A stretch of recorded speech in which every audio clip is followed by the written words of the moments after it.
So before we jump in, there's a couple of things I want to bring up. So the first is, what is phishing, right?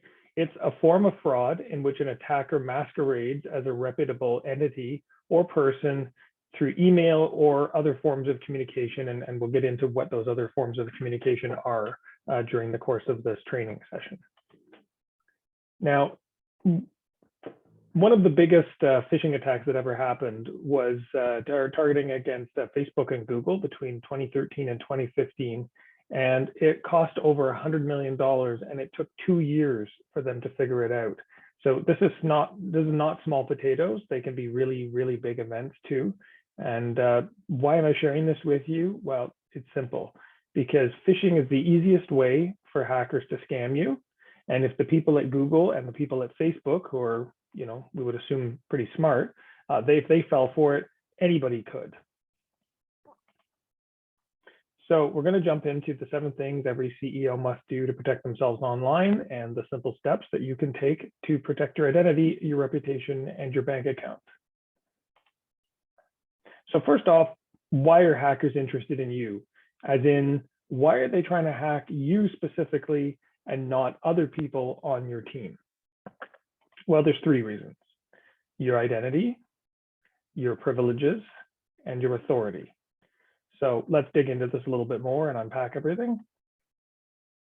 What do they want with your identity? Well, they can file fake tax returns with the CRA so that they end up getting refund money that should be showing up in your bank account.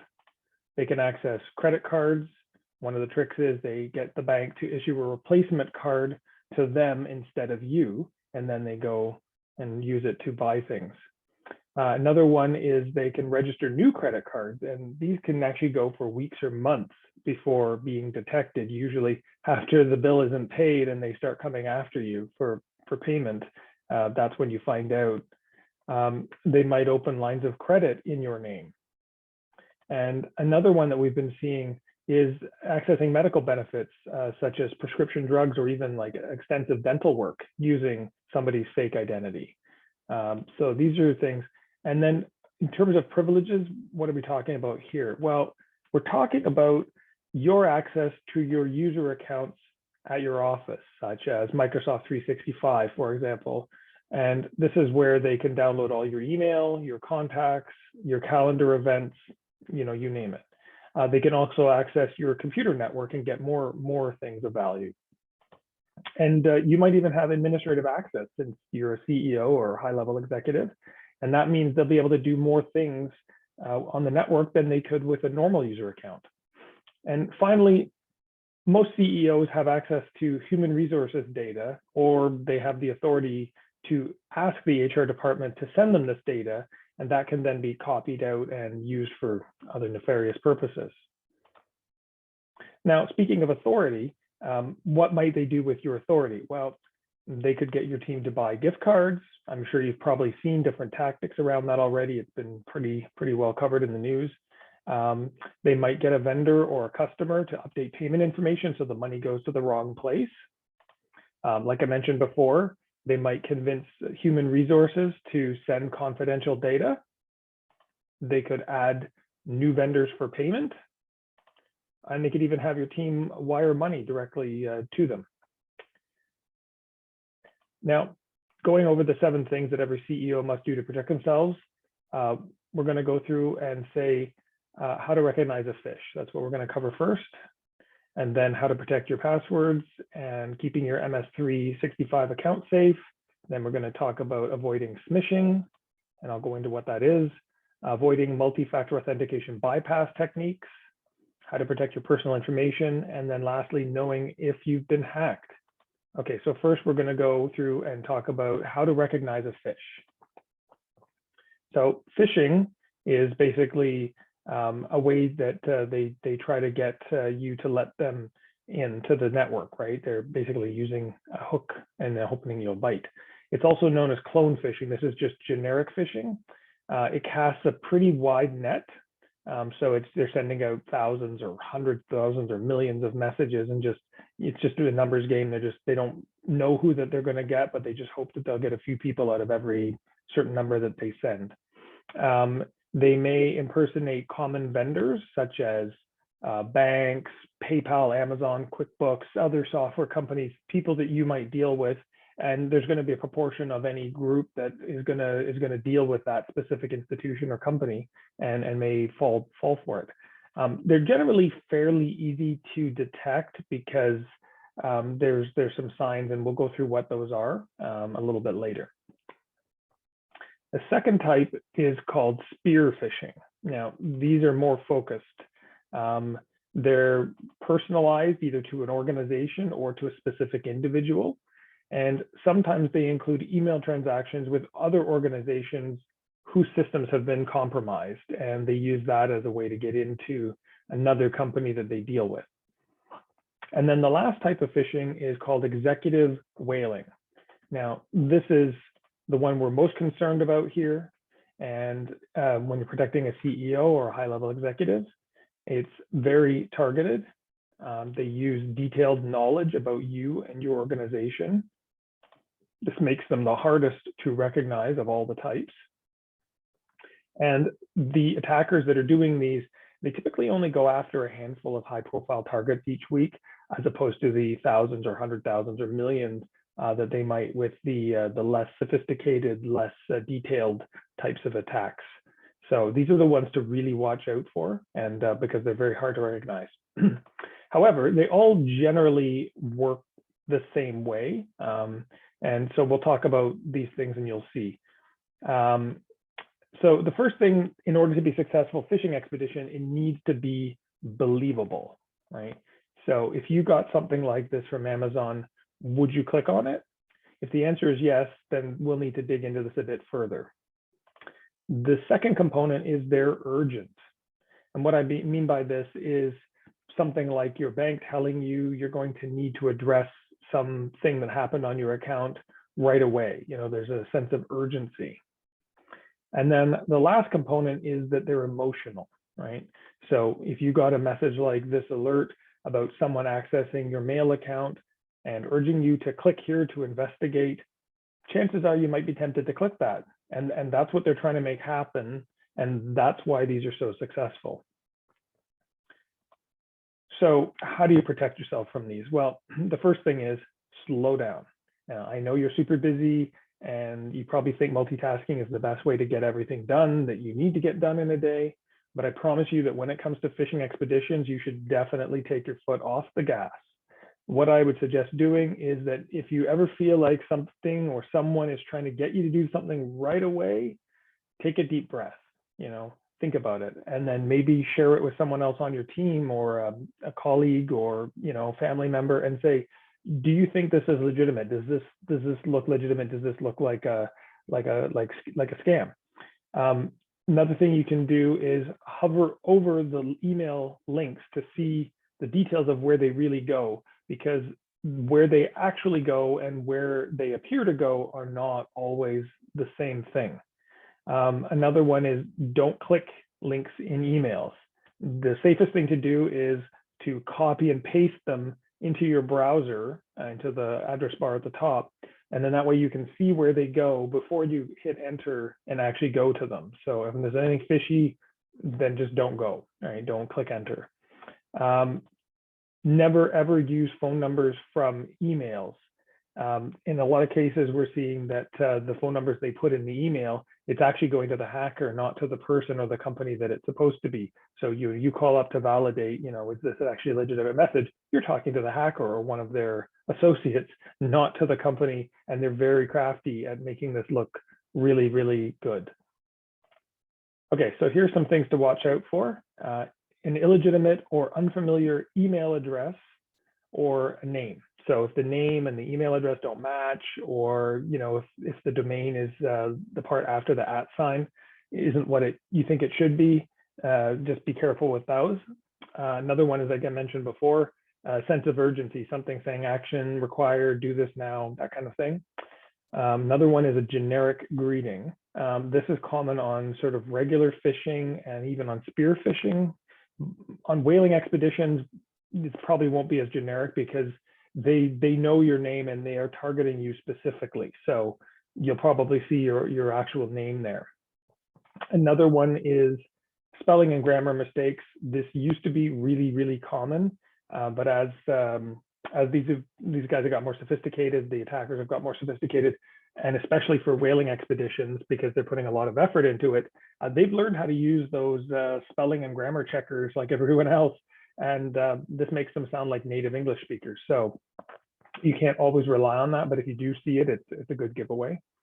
Another one is suspicious links, as I mentioned before, or links that don't match the destination. So what you do is you hover over them. I can see the little arrow here, and you can see that what it says it's going to and then where it's actually going to are not the same. So that would be a dead giveaway right there. And then the last one is unexpected attachments, especially exe files, which are basically program files. This is a surefire sign that someone is trying to get into your system. Okay, so we've covered how to recognize a fish. Now let's talk about how to protect your passwords.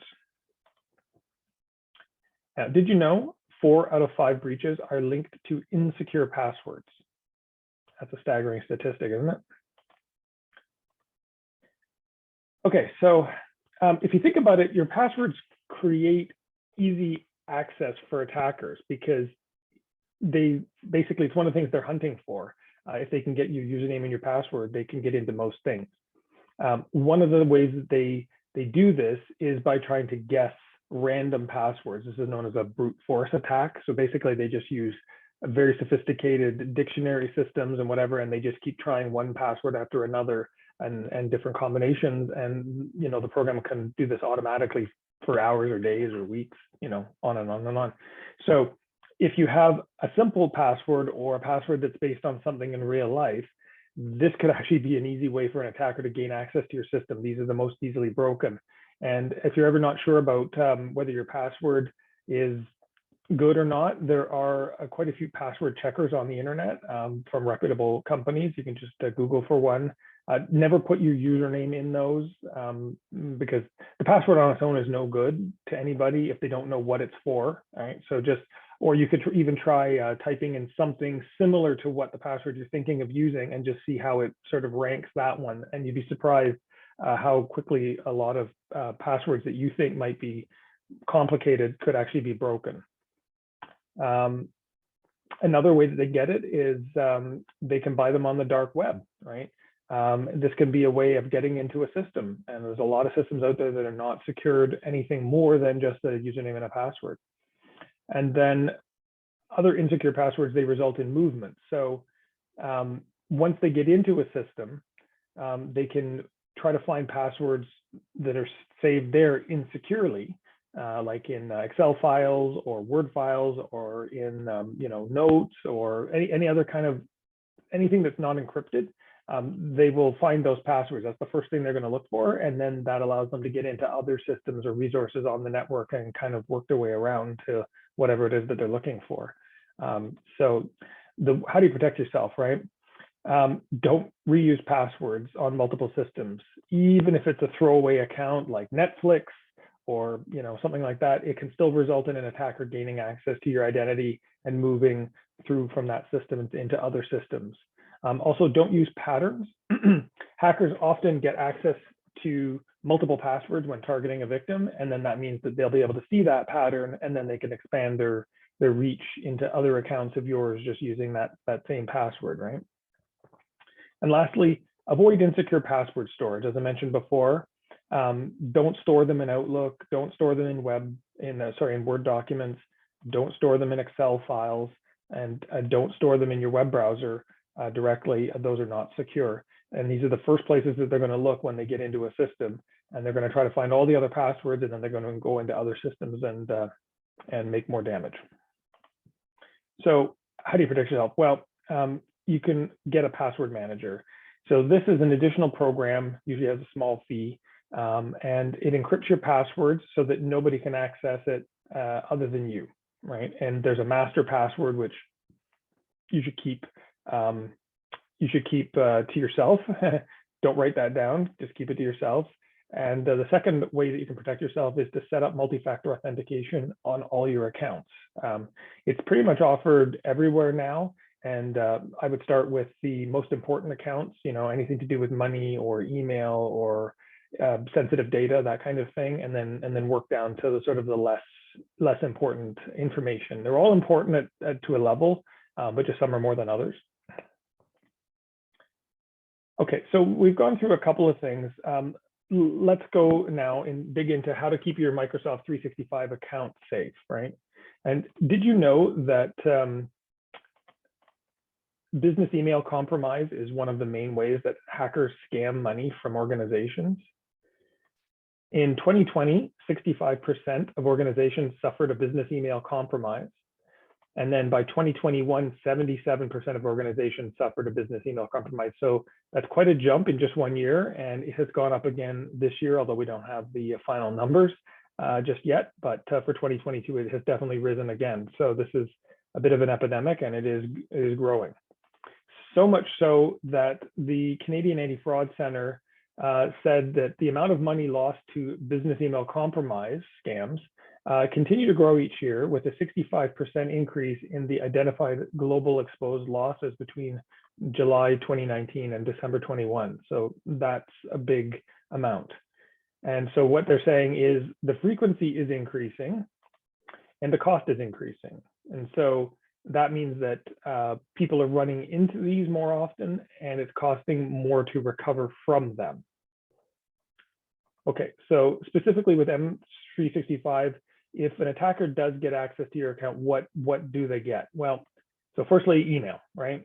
Including your saved items, your sent items, and your deleted items. Okay, they also get access to your contacts, your tasks, your calendars, and notes. And that's a lot of stuff. And so if you're saving passwords inside contacts or in notes, or if you've got anything on your calendar or your tasks that might be private or personal, hackers will have access to all those things. In addition, they'll be able to send messages as you.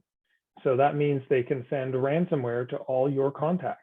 I mean, can you just imagine if they sent a ransomware to all your personal contacts or your customers and your business partners and your employees? I mean, what would that feel like, right? You just gave them all ransomware. Not good.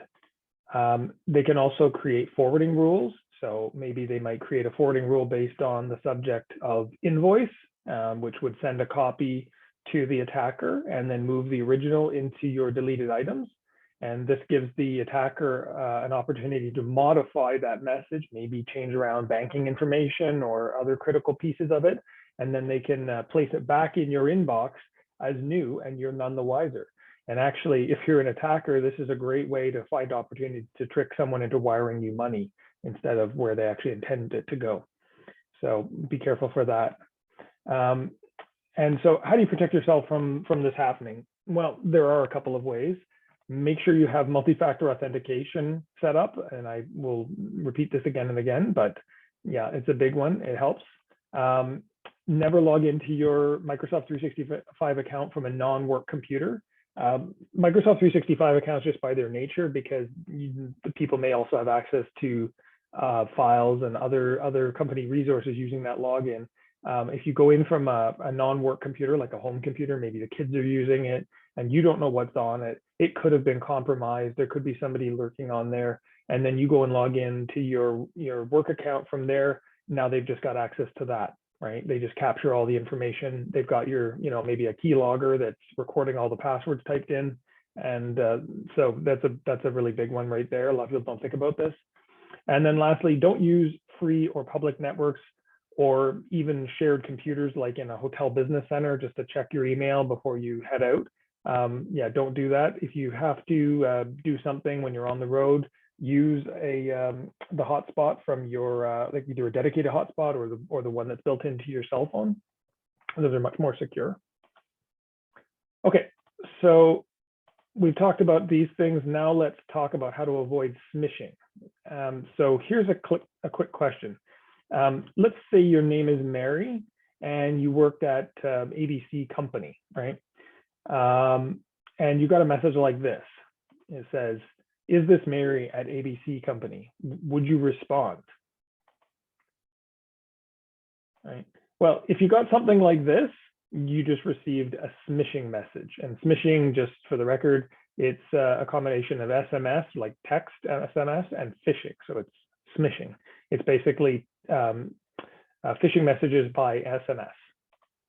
And these attacks are on the rise, so much so that the US Federal Communication Commission recently issued a bulletin warning about these types of robo-text and smishing expeditions. But you're probably wondering, why are hackers doing this? Like, what do they care if they text me? Well, it's simple, actually. They're seeking information for access to bank accounts, websites, like social media, financials, Amazon, shipping sites, anything they can get their hands on, even phone apps and accounts. And they may even try to install malware right onto the device. So what do they get out of this? Well, they can figure out ways to transfer money out.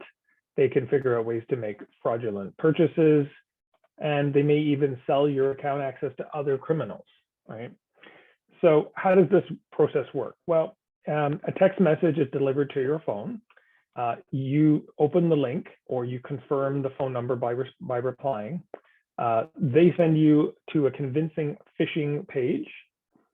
You enter your information. Maybe it's a username and a password, or some bank details, maybe a multi-factor authentication code, and another hacker wins the lotto.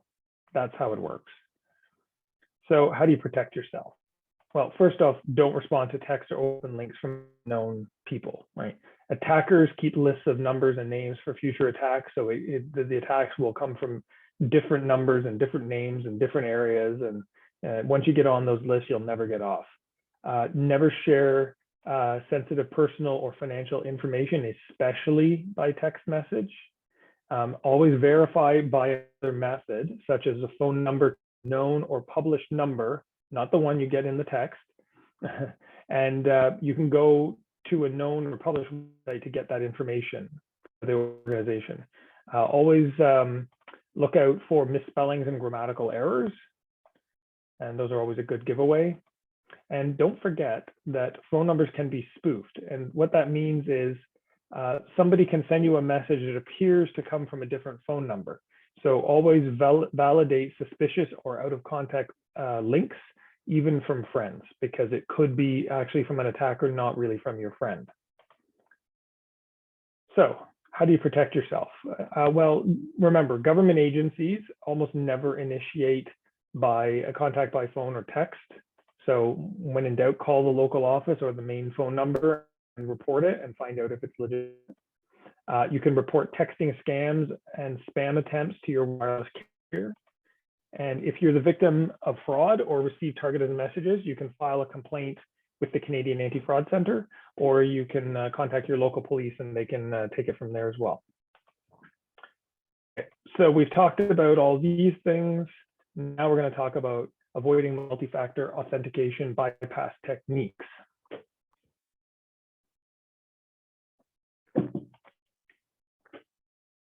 So hackers can bypass multi-factor authentication. No protection is 100%, but you can help if you know how to do it. So I'm going to go through a couple of the ways that they do this. Now, we've all had this happen, right? You get a notification on your phone that's to get into a particular piece of software or some application. But imagine getting 200 of those. And then a while later, you get a call from IT support and they tell you, oh, there's a problem and you need to approve one of those push notifications because that's the only way we can fix it, right? Well, it's called fatigue, multi-factor authentication fatigue. And it's just one of the ways that hackers are getting past multi-factor authentication. This allows them to bypass it and get access to the system with just the username and password. There's also something called a port out attack. And so this is where they trick your phone carrier into giving them your phone's SIM. And so all of a sudden your phone stops working, theirs starts working in its place, and now they can receive and text as you. It's pretty easy to detect because your phone just stops working.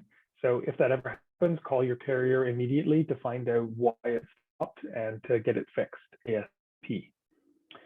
There's also a man-in-the-middle attack, and this is something we see quite often. This has been around for a long time, but this is a new twist on it. So it's pretty sophisticated, but basically you have some sort of MFA protected resource, such as Microsoft 365, just for example. So the hacker stands up a special server that looks just like that protected resource. And then they get you to go to a fake website where you enter your credentials, which they send to the actual site. Now, the MFA request comes back to you. You enter it on the fake site.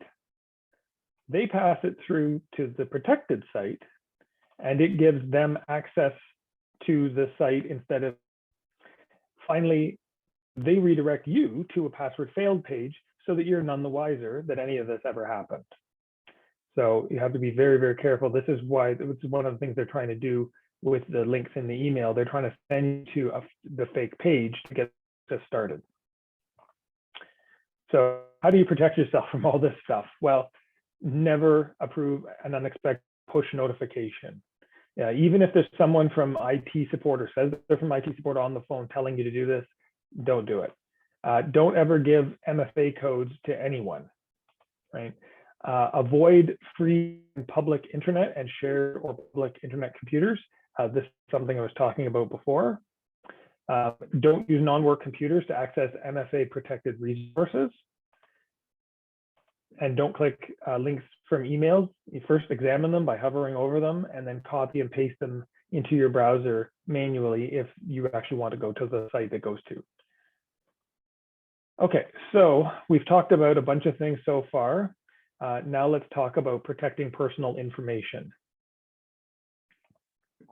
So you store personal information on your computer? I mean, I don't know, let's think about some of the things you might have, right? You might have employee information, possibly payroll data, contracts with vendors or clients, tax files or filings, loan applications, credit card or bank statements, any of these kind of things, right? So there's a lot of stuff that people store on their computer that they don't really think about.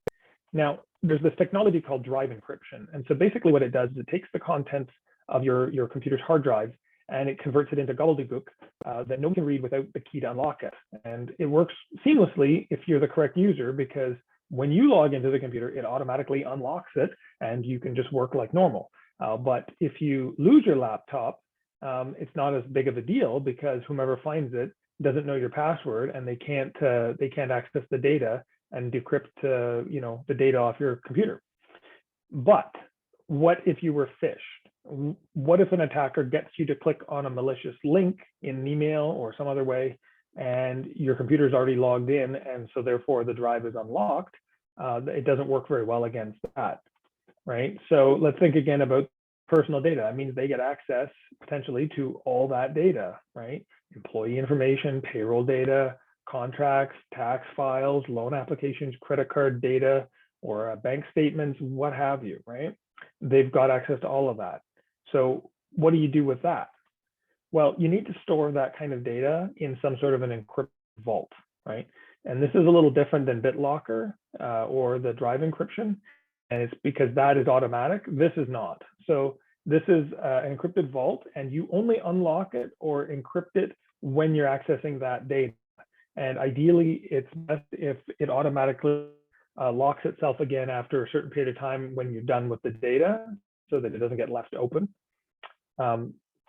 You can also protect yourself by having BitLocker drive encryption installed. This is something that's in Windows, certain versions of Windows, and you can turn that on. And you can, and as I said, you can get the encrypted vault for your personal information. Okay, so we've covered all these things here. Now let's dig into knowing if you have a hacker in your environment, right? So, I mean, how do you know? How do you know if you've been hacked? I mean, they don't exactly put up a red flag or blast a message on your screen the moment that they get into your network. They tend to hang around for a while, observing, trying to get into other systems to see what they can get access to, because ultimately they're trying to get higher up in the network get access to more things, right? So there's a couple of signs that would tip you off. So the first one is if your password gets randomly reset. If you're going through your day and your password stops working and then you have to reset it, and then maybe it happens again, that's a really good sign that somebody is going through and accessing your data. They're obviously resetting your password without you knowing, going into the account, and then of course that locks you out. So then you reset it, which sends them out, and it just kind of goes back and forth. So something is fishy there, and it definitely should be looked into further. Also, if your email signature gets updated, such as maybe a new phone number, a business name, or a job title shows up on there, that's a really good sign that somebody may have access to your account. Another good sign is if you suddenly get tons of spam, right? We call this a spam bomb. And basically this is used to distract victims so that they're sort of preoccupied with dealing with all the spam and the nonsense going on there. And it distracts them from looking at what's really going on. It's sort of like a magician, using sleight of hand, and look over here or don't look over here. That's what they're doing, right? Another thing that may happen is you get tons of pop-up messages on your computer, right? Or you may notice emails that you didn't send in your sent items. That's a big red flag right there. So what do you do about this? Well, immediately, and I mean immediately, contact your IT team or your security team, or if you don't have either of those, contact us and they'll help you with that, because these are very important. You should not let these go. So we've gone through all these things today. What next? I mean, getting all of this stuff is hard, right? You can see that. It's a lot of work to make sure that you're on top of this and that you're actually protected. So if you want to know how you're actually doing, we have a third party that analyzes our own cybersecurity risk here at Centrion. And the assessments normally cost about $5,000. But I happen to have purchased 10 for clients, and I have 3 left that we can do today for folks that are on the training here. So if you're interested in that, just finding out how you're doing, you can get your free cybersecurity risk assessment. Just to www.centrion-it.com/executive, and we'll do that assessment for you. Now, you may be wondering if this is something you should be doing, and the answer is yes, because as the CEO or a higher level executive, you're really one of the only people that is going to be able to get this done in your organization. The rest of the staff are busy, too preoccupied with their day-to-day jobs. They're not going to be able to get this done. You're the one with the authority and the power to do it. So the answer is yes. The next thing is, you might be thinking you're already completely protected, but are you absolutely sure? Are you absolutely positive that you're completely protected as best you could be? If you can't say absolutely yes to that, then this is definitely something you're going to want to do. And lastly, we will not need any administrative credentials or any of your passwords to do this. We will not install anything on your system, nothing left behind. What we will do is analyze your security. We'll meet with you to review the results, and we'll give you the simple steps that you can take to protect yourself and your data. And again, if you're interested, just go to that website. So you're probably wondering now, hey, what's the catch? Why are you giving this away? There is absolutely no catch. It's basically just a group of us IT folks come together on a mission to help protect 1 million people from hackers and the devastation that goes along with it. And so performing these analyses is just one of the ways that we help the cause. So again, if that's something you're interested in going to do, just hit up www.centrion-it.com/executive, and we'll get that started for you. And I'm just going to take a quick break here and have a drink, and I'll read any questions and I'll get back to you.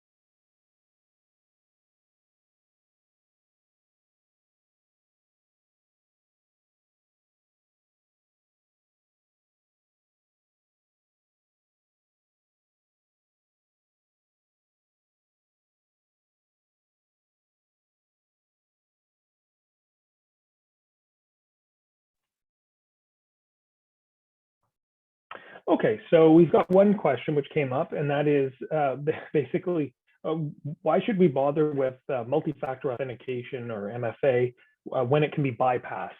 And the answer is because it's the best technology we've got at the moment to keep people out. The problem with relying on just usernames and passwords is that they're easily stolen. Like it's for the hackers, it's so easy for them to trick people into just giving those up by putting up a fake website that looks like the login.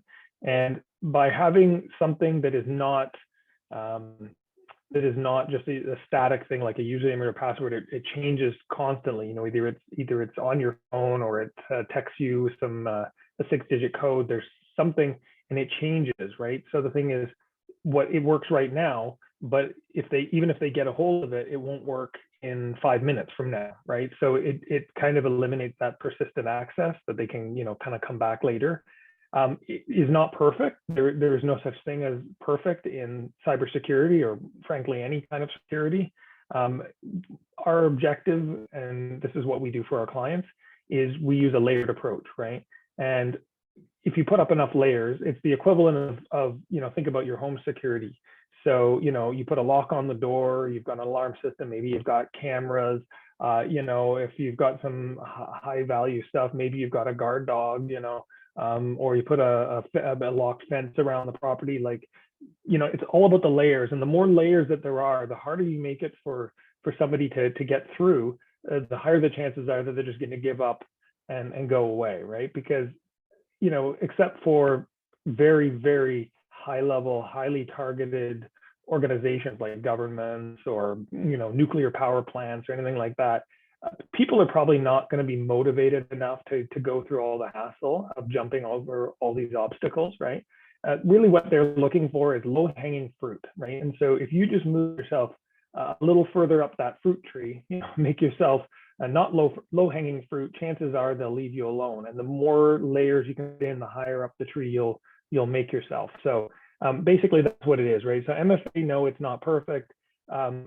I'm sure somebody will develop a better system and things will change as we go on. But for the moment, it's the best thing we've got. And as long as it's used correctly, and people don't abuse it and don't kind of you know, get that MFA fatigue, as I mentioned, where they just say, you know, accept, and they get tired of it, then it works pretty well, to be honest. It will stop probably 99+% of attacks, right? So it is very effective. It's not 100% though, no. But it's the best we've got for the moment, and we highly recommend it for everybody. So with that said, those were all the questions. Thank you for joining me today for the executive training, and I wish you a good afternoon. Take care.